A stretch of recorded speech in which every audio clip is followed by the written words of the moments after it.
কোনো ব্যক্তি বা বস্তুর প্রতি বদনজর লাগলে সোনার উপর পানি দিয়ে ধৌত করলে নাকি বদনজর কেটে যায়। এ সম্পর্কে ইসলাম কি বলে? প্রিয় বোন আমার, প্রথম কথা হলো যে বদনজরের বিষয়ে ইসলাম শরিয়ার দৃষ্টিভঙ্গি কি এ সম্পর্কে আমরা সহিহ মুসলিম একটি হাদিসে দেখতে পাই। নবী সাল্লাল্লাহু আলাইহি ওয়াসাল্লাম বলেছেন, আল আইনু হাক্কুন, অর্থাৎ কোনো সৃষ্টি, কোনো কিছু বা কোনো মানুষকে দেখে কেউ খুব বেশি অভিভূত হয়ে আগ্রাসী দৃষ্টিতে দেখলে বা রাক্ষসে ভাব নিয়ে দেখলে বা হিংসাত্মক দৃষ্টি থেকে দেখলে এটাকে বদনজর বলা হয়। এই বদনজরের প্রভাবে বা এই ধরনের দৃষ্টির প্রভাবে ওই ব্যক্তি বা বস্তু ক্ষতিগ্রস্ত হতে পারেন। ইসলাম শরীয়ত সেটি বিশ্বাস করে এবং এর বাস্তবতা রয়েছে। এই বদনজর যদি কোনো ব্যক্তি বা বস্তুর প্রতি কারোর হয়, তাহলে সেক্ষেত্রে আমাদের করণীয় কি? এখনো গ্রামাঞ্চলে অনেকের মধ্যে এ ধারণা বদ্ধমূল রয়েছে যে স্বর্ণ বা রূপা ধুয়ে সে পানি কোনো ব্যক্তির উপরে বদনজর লাগলে বা কোনো বস্তুর উপরে কারো বদনজর লাগলে সেটা ধুয়ে ফেললে বা সেখানে এই পানি প্রয়োগ করলে বদনজর কেটে যায়, বদনজরের ক্ষতি আর হয় না। আবার অনেকে মনে করেন কোনো ক্ষেতে ফসল হয়েছে, খুব ভালো ফসল হয়েছে, মানুষের বদনজর লেগে সেটা ক্ষতি হতে পারে, সেই জায়গা থেকে তারা অনেক সময় দেখা যায় যে মাটির পাতিলের উপরে কালি মেখে সেটাকে লাগিয়ে দেন এবং মনে করেন তার ফলে বদনজর থেকে এই ফসলগুলো রক্ষা পায়। আসলে সেখানে অনেকে মনে করেন যে মাটির পাতিলের উপর যখন কালি মেখে দেওয়া হবে তখন এই কালো কুৎসিত জিনিসটা দেখে ওই ফসলের সৌন্দর্যের প্রতি যে অভিভূত হওয়া সেটি মানুষের আর থাকবে না এবং বদনজর লাগবে না। এই দৃষ্টিভঙ্গি থেকে এটা অনেকে করেন। আবার অনেকে বিভিন্ন পশুর, যেমন গরুর হাড়, গোড়, চোয়ালের হাড় ইত্যাদি এগুলো ঝুলিয়ে রাখেন ফসলের ক্ষেতে বা বিভিন্ন জায়গায়, মনে করেন যেগুলোর মাধ্যমে বদনজর থেকে রক্ষা পায়। মূলত এই ধারণাগুলো সম্পূর্ণ ভ্রান্ত। এগুলো ইসলামী কোনো বিশ্বাসের সাথে সঙ্গতিপূর্ণ নয়, বরং এর কোনোটি আমাদেরকে শিরকে আসগারের দিকে নিয়ে যেতে পারে। যার কারণে এই সমস্ত বিশ্বাস থেকে আমাদের সরে আসতে হবে। স্বর্ণের উপর পানি ধুয়ে আপনার যার বদনজর হয়েছে যার প্রতি বা যে বস্তুর প্রতি, সেটিতে ধৌত করার মাধ্যমে কোনো উপকারিতা হাসিল হবে বলে কোরআন হাদিস কোথাও আমাদেরকে বলা হয়নি।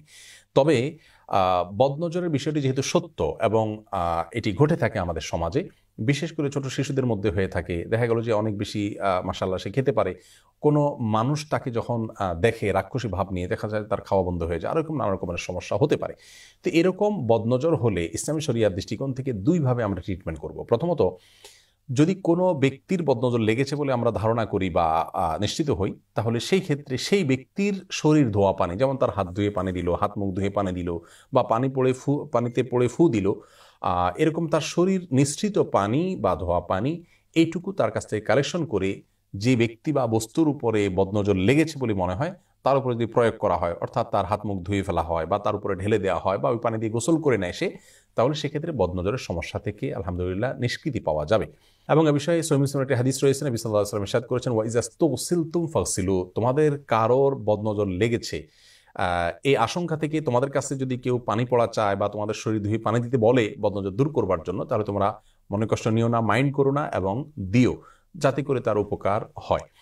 এই হাদিস থেকে বোঝা গেল যে এই আমলটি অত্যন্ত গুরুত্বপূর্ণ আমল। অ্যারাবিয়ান স্কলারদের মধ্যে থেকে অনেকে বলেন যে যার বদনজর লেগেছে বলে আপনার মনে হয়, তার কাছ থেকে যদি পানি পড়া নিতে না পারেন বা তার শরীর ধোয়া, শরীর নিঃসৃত পানি যদি আপনি নিতে না পারেন, যদি সমস্যার মনে করেন, তাহলে তিনি যেখানে বসেছেন, ছুঁয়েছেন, এরকম কোনো জায়গায় ভিজা টানা দিয়ে মুছে সেটি কোনো পানিতে ভিজিয়ে সে পানি প্রয়োগ করলে ইনশাআল্লাহ বিদিনিল্লাহ একই উপকারিতা পাওয়া যেতে পারে। এটি হলো একটি করণীয়, তার শরীর নিঃসৃত পানি দিয়ে ধোয়া এবং গোসল করা ইত্যাদি প্রয়োগ করা। দ্বিতীয়ত হলো বিশেষ কিছু দোয়া এবং কোরআন কারিমের আয়াত পাঠ করা। তোমাদের থেকে সর্বাগ্রে যেটি চলে আসে তা হলো সূরা ফালাক, সূরা নাস, কুল আউযু বিরাব্বিল ফালাক এবং কুল আউযু বিরাব্বিন নাস। নাসাইর বর্ণনায় আসছে যে নবী সাল্লাল্লাহু আলাইহি ওয়াসাল্লাম একসময় অনেক দোয়া, দুরূদ ইত্যাদির মাধ্যমে বদনজর থেকে বাঁচার জন্য আল্লাহর কাছে প্রার্থনা করতেন।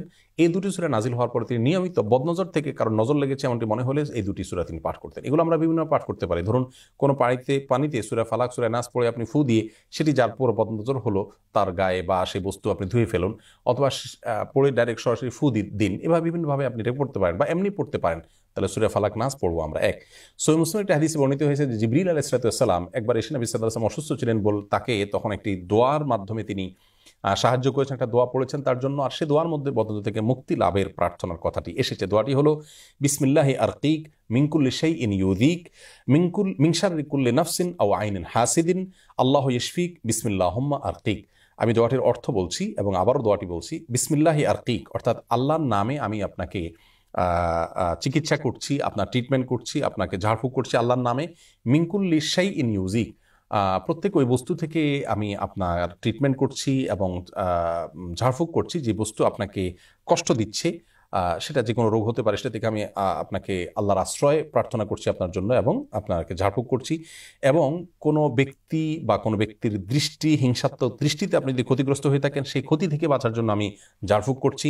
আল্লাহ তাআলা আপনাকে সুস্থ দান করুন এবং আল্লাহর নামে আমি ঝাড়ফুঁক করছি। আবারও বলছি, বিসমিল্লাহি আরকিক মিন কুল্লি শাইইন ইউযিক মিন শাররি কুল্লি নাফসিন আও আইনিন হাসিদিন আল্লাহু ইশফিক বিসমিল্লাহি আরকিক। এ হলো মোটামুটি পুরা দোয়া।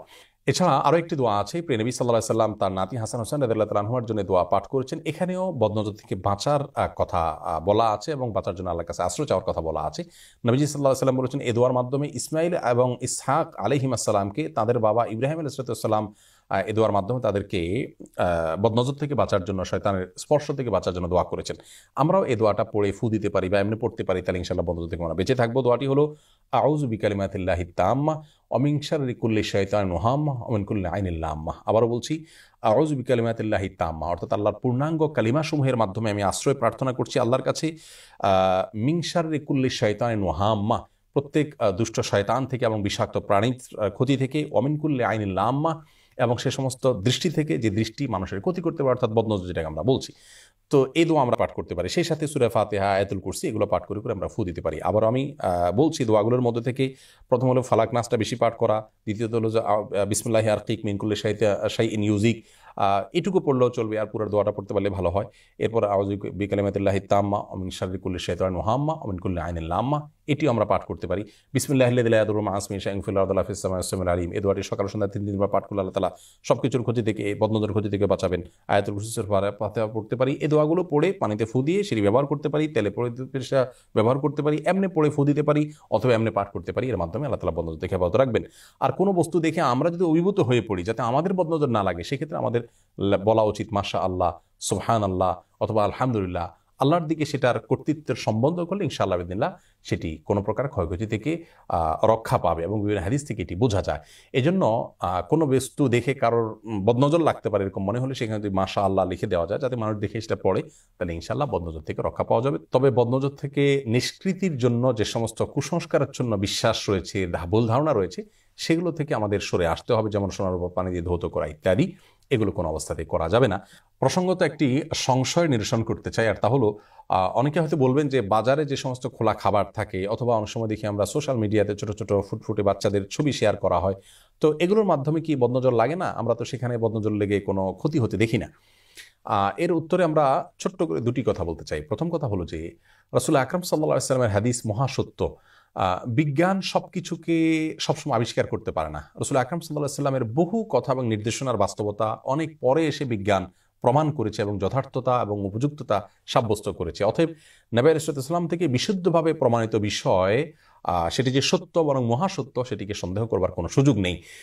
আর এই জাতীয় ওপেন প্ল্যাটফর্মের ক্ষতিটা অনেক সময় ক্যালকুলেট করা যায় না। ধরুন, বাজারে খাবার খেয়ে কত মানুষের পেট নষ্ট হচ্ছে বা অসুস্থ হচ্ছেন, বা সেটার অন্য অনেক ধরনের এফেক্ট হচ্ছে, সেটা হয়তো আমাদের কাছে হিসেব নেই, কিন্তু হয়, এতে কোনো সন্দেহ নেই। আর তাছাড়া এই জাতীয় বদনজরগুলো ব্যক্তি টু ব্যক্তিতে যেভাবে প্রভাব পড়ে, বা সেই প্রভাবটা যতটা আমাদের কাছে প্রকট বা দৃশ্যমান হয়, এই জাতীয় ওপেন প্ল্যাটফর্মের ক্ষতিগুলো সেভাবে দৃশ্যমান হয় না। কিন্তু নবী সাল্লাল্লাহু আলাইহি ওয়াসাল্লামের যে হাদিস আল আইনু হাক্কুন সহিহ মুসলিমে বর্ণিত হয়েছে, সেটি মহাসত্য, সেটাকে সন্দেহ করবার কোনো সুযোগ নেই। আল্লাহ তাআলা সব ধরনের ক্ষয়ক্ষতি থেকে আমাদেরকে হেফাজত রাখুন, এবং সুন্নাহসম্মত উপায়ে সমস্ত সমস্যার সমাধানের পথ যেন আমরা খুঁজে পাই, সে তৌফিক দান করুন। আসসালামু আলাইকুম।